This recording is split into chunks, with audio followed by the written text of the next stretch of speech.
In this lesson, we have put together some interesting Excel features that do not justify a video on their own.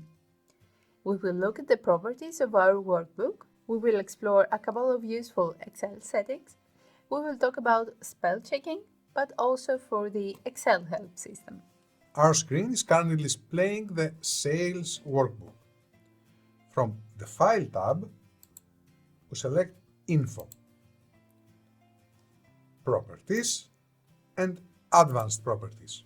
This dialog window allows us to change some properties of the worksheet.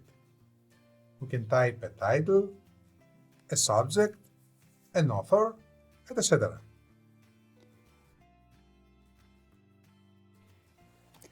Now, let's take a look at the settings. Suppose that we click on Options. There we can change the username. It has now been set to Test for You, and I'm gonna change it to Anita and click OK. We can access Excel spell checking from the Review tab. Then we click the spelling button from the Proofing command group.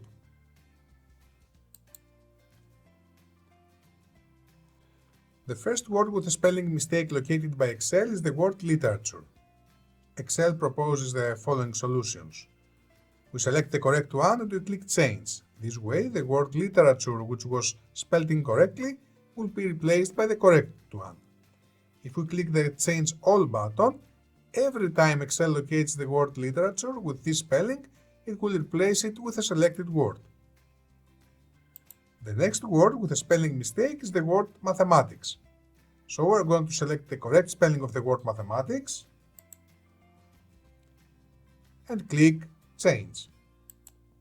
The word has now been replaced with the correct one. Excel will automatically move to the next word with a spelling mistake. If we want to leave it as it is, we click the Ignore Once button. If we want Excel to ignore the word SUME always, we click the Ignore All button. We can also click the Add to Dictionary option if we want to. Therefore, the next time Excel locates this word, it will not consider it as a mistake. We're going to select Ignore Once. As soon as the spelling check is completed, Excel will display this dialog box. The next feature we are going to explain is the Microsoft Excel Help. We click on the Help tab and in the icon with the same name.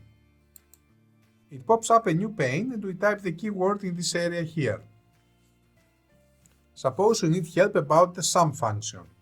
We type the word sum and press the Enter key. Then several results will be displayed in the result area. We're going to select the one related to the function. Another way of receiving help from Excel is the following one. We navigate, for example, to the Format Cells dialog box. Home, Format Cells. And here we can see there is a question mark on the title bar of the window.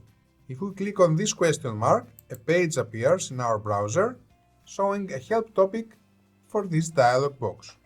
Finally, another way to get help is the search box in the title bar of the application.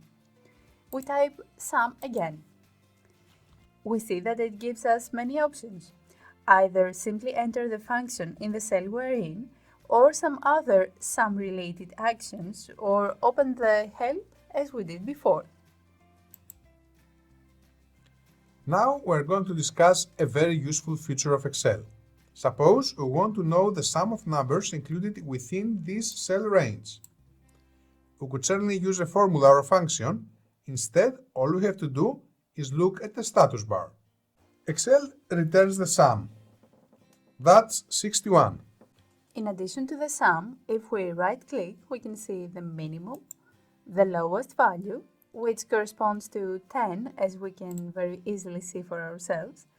But if we select a very large area, Excel quickly displays the new minimum value. With a right click, we can choose to show us the maximum value if we want, which for the selected cell area is 1495, or the average of the selected area, or the count. And somewhere here this lesson ends. We have learned many interesting features of Excel, don't you agree?